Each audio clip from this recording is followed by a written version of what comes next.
Can you retire early?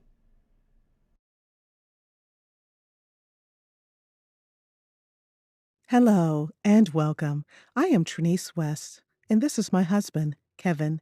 We recently retired, and our channel is all about our retirement journey, our travels across the U.S. and throughout the world.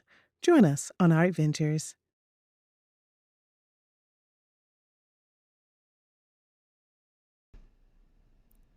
Now, before we get started, I just want to put a disclaimer out there.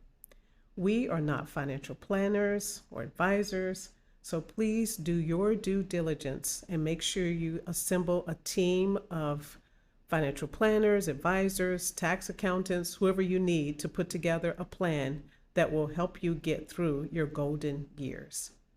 Now, this video is just a list of suggestions and ideas just to get you to start thinking about what it is that you want to do with retirement and how you can actually make this happen to get to early retirement.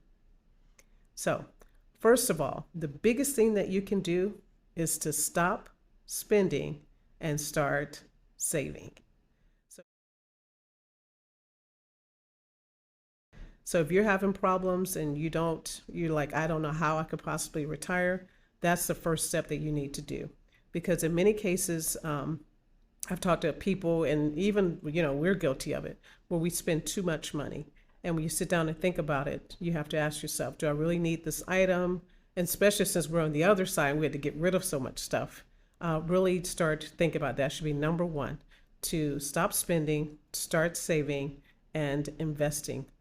And my plan, my motto is, I've always said this, is plan for the future, but enjoy the present just in case you don't make it. So it's about balance. So there's nothing wrong with having designer clothes or expensive cars or any of those things if you can afford it. But don't buy things that are going to put you in a hole and keep you from being able to retire early if that is your dream. Also, another thing that you want to consider is making sure that you're saving. Make sure you have an emergency saving. There's always, anything made by man is going to break. So make sure that you have an emergency savings in place for those times when things break or just things, you know, don't go the way that you want them to go. So it's important to have an emergency fund. And we have put together an emergency fund for us. We have at least a year's worth of savings put aside. So if something happens while we're in this first stage of our retirement, we have the money there to take care of ourselves if something happens. And if we get to a point where we're spending too much on a trip or whatever, and we look like we're going over budget, we always have a small condo to go back to and just kind of hunker down until we save enough money to go back out on the road again.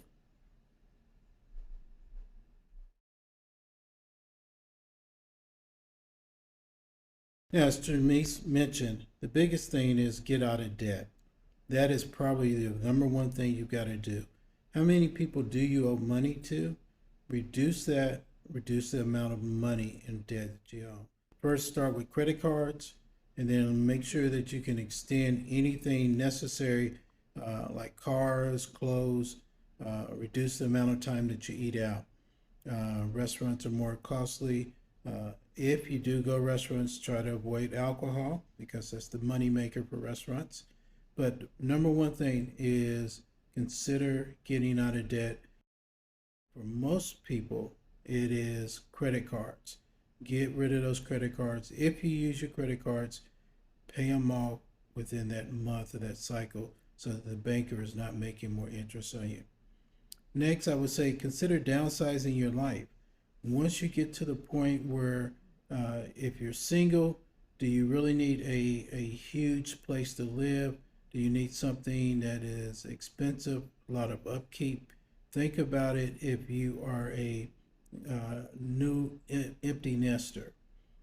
Think about, do you want to downsize?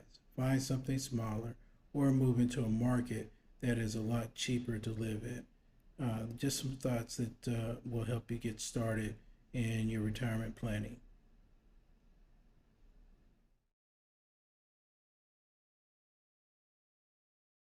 So, this particular tip is not necessarily a financial one, maybe it's more of a life thing, but to let go of regret. And I'm preaching to the choir here because I'm really big about beating myself up about things that I've done in the past that I wish I could go back and change, but we can't. So, you have to let go of the past, let go of the regrets, start living in the present, and start planning for the future. I know some people will say, well, I can't retire because I made this decision way back when. Well, start from here. Make a plan. Make a plan to be able to do this in 5 years or 10 years, even if you're starting from zero or you're in a hole with debt. So start out. In any case, you'll be better off than you were, than you are now. So let go of the regret and start looking forward. And give yourself grace, forgive yourself, and hopefully those people who you've wronged in the past or whatever happened, hopefully they've forgiven you too. But if not, you forgive yourself and just move on. But we can't have a victim mentality. I know a lot of times in other expats, these are people who are patriots that have left one country and went to another. We meet Americans abroad. A lot of them, some of them still have victim mentalities. Oh, this happened to me, or, I can't do this because of whatever. We just have to stop being victims and realize that this life is all that we have and we have to make the most of it. And so I think a lot of people are stuck in the past, and that's why they can't even start planning for retirement, because they can't move past what's already happened. So, and speaking of regret, I have to say that most of the retirees that we have met that have retired earlier, they're retired now, very few of them regret leaving early or regret retiring. I rarely meet anyone that says, hey, I want to go back and keep working. I regret I left work. So most of them, if they any regrets, it would be they wish they had quit earlier and retired earlier. Another thing I think you should always think about is to get creative and dream big. Come up with a plan. Your dream may not be to travel like what we're doing, but we've met people who've done all kinds of things in retirement. So make sure it's your dream. Think about what it is that you want to do. Like I said, create a plan for 5 years, for 10 years, 3 years from now, or how are you going to do it? Like I said, what do you have to lose? You'll be much further along than what you are now. So, and then also, if you work hard to get there, you'll appreciate your retirement a lot more when you get there.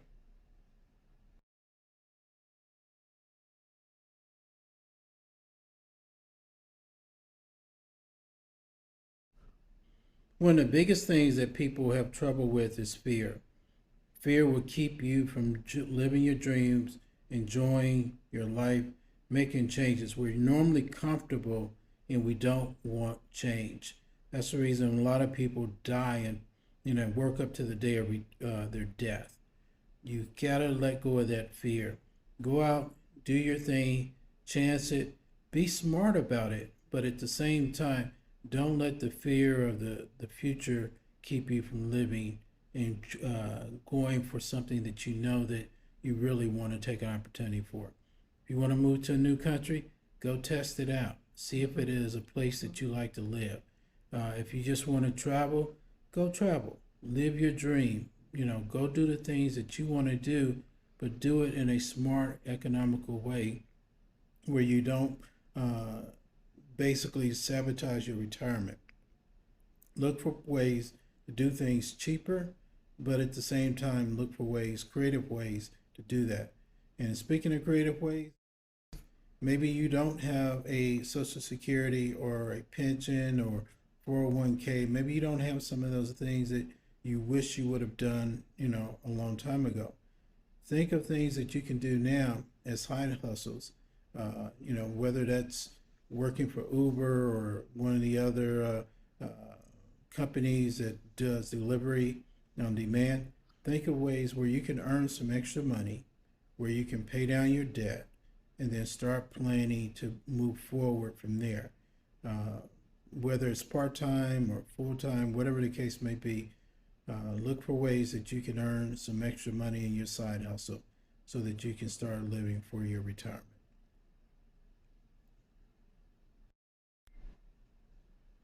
Okay, so for the next few minutes, we're going to talk about different ways or things that you can think about to help you to be able to retire early. Now, we're going to start with what we did, our plan. So we created a budget based upon what we receive during each phase of retirement until we reach 100. So we plan on leaving to 100 years old, right? 110. So I don't know what he's going to do the last 10 years, but people think that you have to win the lottery or you have to have a lot of money. It's not how much you make, but what you do with the money that you make. So we came up with a plan for us living from now, our current age, until we reach Social Security. So one of the things that we did was we reduced our monthly costs. So we got rid of the McMansion. And we also realized it's actually cheaper for us to travel a month outside of the US versus living a week in a place here in America. It's crazy, but a lot of other countries are a lot less expensive than America. And we are also using income from our pensions, what we set aside from savings and investments to live off of. And then also any income that we can get from any side hustles or business projects that we undertake during this time. Then our next phase is we decided, okay, once we get to Social Security age, we have a budget for that when we get to that age. And then we also have a budget after that for when we can start withdrawing from our retirement accounts. So I strongly encourage you to create a budget that maps out your life until 100 or 110 so that you have the peace of mind and know that you won't run out of money before you die.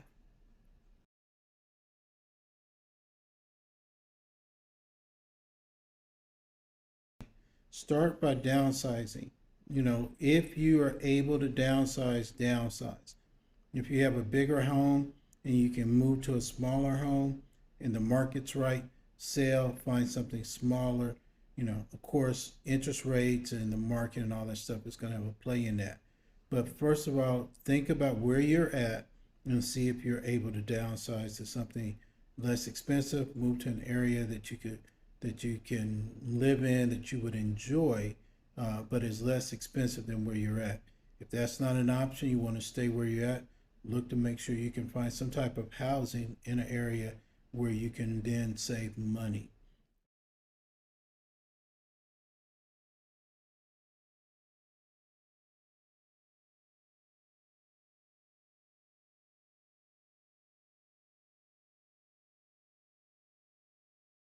So we're going to continue with that theme of things that people have done to make sure that they could retire early. And a lot of people said they just hustled. Like Kevin was mentioning, if you can do a side hustle, we know a couple that did, they drove for Uber Eats or whatever. I think the wife drove, the husband delivered. So that's one idea. We cut our costs significantly. So that's how we did it. And we also met, because we meet so many interesting people when we're traveling. We met a guy, we were at the beach here in America, and he sold his house and he moved to a small house that was near, close to a beach. So he loved to go fishing. So this way he could go fishing anytime he wanted to. However, he realized, so he didn't completely plan the whole thing out. He realized that he still needed health insurance and that it was expensive to get it through his job that he had left. And so he decided to work part-time, 3 afternoons a week, cleaning the lobby at Chick-fil-A so he can get the health benefits. So we have to be in the lobby chatting about something. And so we talked to him and that's what he did. And so he said, I'll do this until I reach Social Security age and I can get on Medicare. Now that may not be a plan for everyone, but I thought it was a great idea and quite clever. And I think that's what's important is it's what, trying to decide what it is that you can do to make things happen. Now, we also met people who didn't want to leave the area. We've met people we lived in our old city because we left and moved to a less expensive city. But what they decided to do because their friends and family were there, and so they moved to a suburb that was just adjacent, a little bit further south than the city that they've been living in. And so that way they could still hang out with friends and family, but they didn't have the cost and they didn't have to do the commute anymore. And so that's another idea too. Look at where you're living and say, hey, is there city nearby where I could still kind of be in the area and still see my friends and family, but I'm not spending as much. So it's one kind of, way to downsize, or at least instead of supersizing, shrinking your lifestyle and your bills, hopefully as well. And it's funny, I was at a friend's party and we were hanging out talking. And so they were like, "Oh, are you going to be here next week for, some event?" And I said, "No, you realize I don't live here anymore." But we were close enough that I can pop in sometimes and do special events. So, that's another idea. And that's what you have to think outside the box and just be creative. In general, people can move abroad normally and save some money. If you're in one of the big cities, New York, Washington, D.C., Chicago, Los Angeles, you can probably move abroad within the U.S. to a smaller city and be able to save some money. Also, another option is to move abroad. Uh, Again, I don't recommend that you move abroad before you test the area, because you need to figure out if you're going to like the area, or you're going to be too homesick. There are challenges that come with moving abroad: the language, not having any friends, people, just the culture. So there are some challenges there, whether you're trying to go to Central America, South America, Europe, Asia, whatever the case may be, Africa, wherever the case may be. All cultures are somewhat a little bit require you to, in addition to the language, you're going to have to be able to adjust to the culture. You can find a place that you like, and the cost of living is cheaper than where you're at, then you should try to do that. Test it out first. Don't move all your stuff. Do not move all your stuff over there and think, "Oh, this is it for me." There are so many YouTubers out there now that have done that, and it costs more money in the long haul.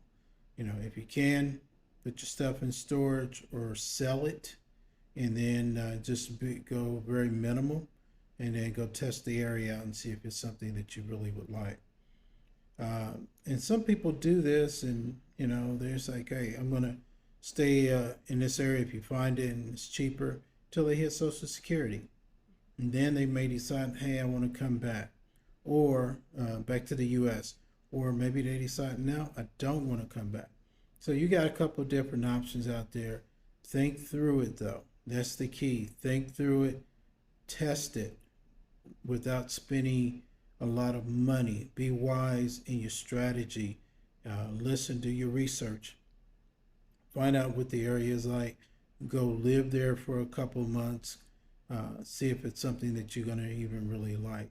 And then when the time is right and your Social Security and all that, if you get Social Security, then come back and try it.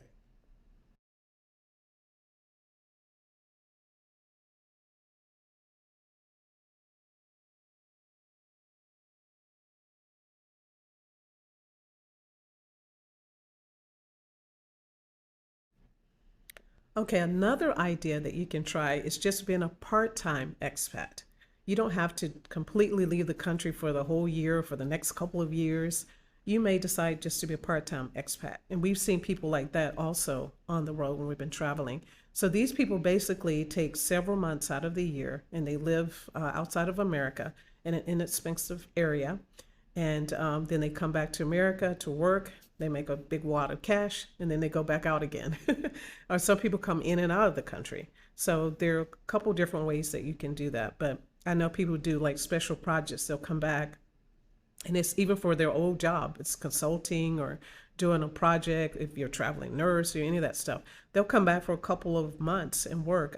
I even heard of people who are like dentists or doctors, and they're just like substitutes. They'll come in for a dentist or doctor who wants to take time off, and they're just like when I was teaching, they're just a substitute. They're there so that those people can go on vacation or whatever. So just start thinking outside the box, but that's another way that people have made it work as well. Another idea is to rent a portion of your house or your entire house. You can also Airbnb it. I know for us, when our kids were in college, we rented out our basement. So you can do that. Make sure you do your due diligence with that as well, though, because I've heard horror stories about renting out your place. And knock on wood, we had a great experience with that, but we also put the necessary things in place to do that right. Kevin was great. I mean, he put together a whole like rental packet. We did a credit check and background check and called the previous landlords and got security deposits up front, had them sign everything, made everything official. Just don't move someone in your house and you have to put all that into place. But there are people who rent out portions of their house, and if they bought it a long time ago, that person can pay for your house and you can go out and travel. Let them pay the rent, let them pay the mortgage.